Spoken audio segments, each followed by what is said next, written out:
Salut à tous et bienvenue dans Chez vous. On est toujours dans la commune de Guérande. Aujourd'hui, on part à la découverte du village de la Madeleine. C'est un village qui est situé sur deux communes, sur Guérande et Saint-Liphard. Il est situé en plein marais de Brière. Et ce qui est rigolo, c'est que c'est un village très dynamique qui compte près de 4000 habitants. On a rendez-vous avec l'association de la Madeleine d'hier à aujourd'hui pour en discuter.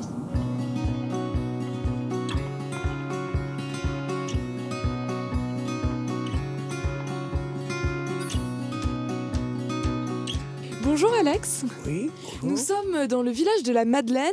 Ce village compte environ 4000 habitants. Oui. C'est comme une commune en soi. Absolument, oui. Et la particularité, donc à cheval, sur deux communes, Guérande et Saint-Liphard, ce qui est assez complexe, quoi. Et cette paroisse, village si vous voulez, est divisée en trois parties. Une partie nord et une partie sud de Guérande, et au milieu, la partie centrale de Saint-Liphard. Et comment ça se fait que justement Alors voilà, c'est sur si deux nous villages, avons- sur deux nous a- communes? nous avons écrit aussi plusieurs petits ouvrages, monographies sur l'histoire locale, et on s'est aperçu que déjà sur la carte de Cassini de 1750, le partage était ainsi. Et la paroisse a été créée justement puisque nous nous trouvons à 6 km de Guérande, 6 km de Saint-Liphard, et que la population augmentait, et la petite chapelle qui se trouve un peu derrière nous, là, était trop petite, et donc les gens ont fait une pétition à l'époque pour devenir paroisse complète avec un curé, une église, un cimetière, etc. Donc ce bourg n'existait pas en 1850. Il a été créé le 5 août 1850 avec la signature de Louis-Napoléon Bonaparte D'accord. avant d'être Napoléon III. Le village de la Madeleine, c'est un village, on dit typique de Brière, c'est Oui. ça. Donc comment on le retrouve justement, ce côté typique du marais de Brière? Oui, alors là, nous sommes quand même dans un bourg. Donc il n'y a que quelques maisons au chaume, mais dans les villages, Quérinet fait partie de la paroisse de la Madeleine, par exemple. D'accord. Et nous avons donc de très nombreuses chaumières, mais il faut s'approcher plus de la Brière. Et il y a vraiment quand même tout un patrimoine historique dans ce village de la Madeleine qu'on peut voir ici. Oui, c'est un patrimoine rural.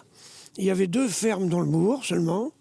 Et c'était un pays d'agriculteurs qui est devenu petit à petit l'agriculture. En 1900, il y avait une centaine de fermettes et métairies. Et maintenant, il n'en reste même pas 10, quoi. Donc les gens se sont tournés vers les chantiers d'Atlantique, vers le bâtiment, vers l'aérospatial et également vers Donge, si vous voulez. Mais ça reste quand même un village très dynamique. L'été, il se passe beaucoup de choses ici, même l'hiver. Vous pouvez m'en parler un peu justement de ce dynamisme?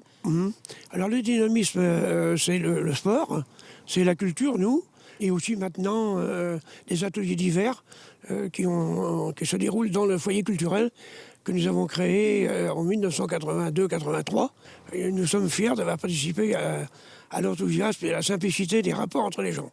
Très bien, et ben merci beaucoup Alex. Je vous en prie.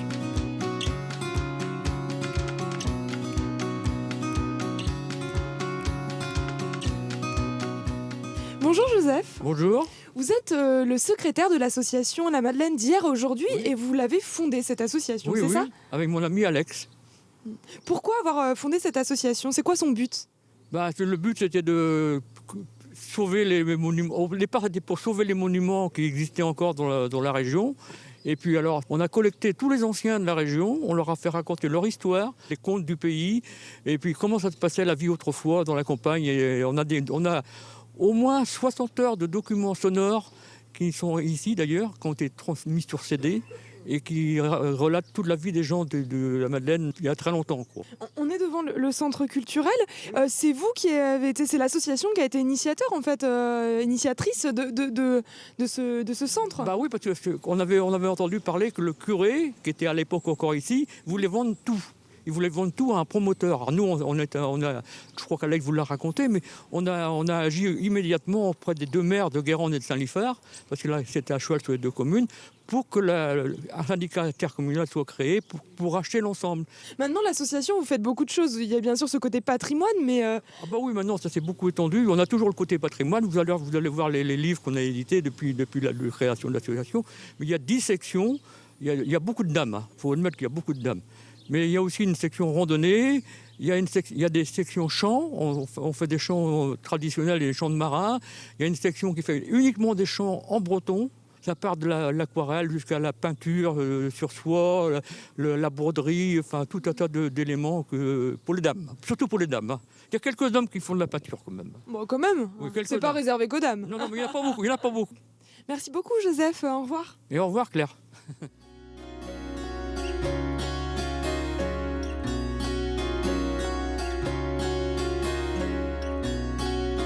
Chez vous, c'est fini pour ce soir. Rendez-vous demain pour découvrir le parc d'activités Vilejam. Excellente soirée sur Télé Nantes.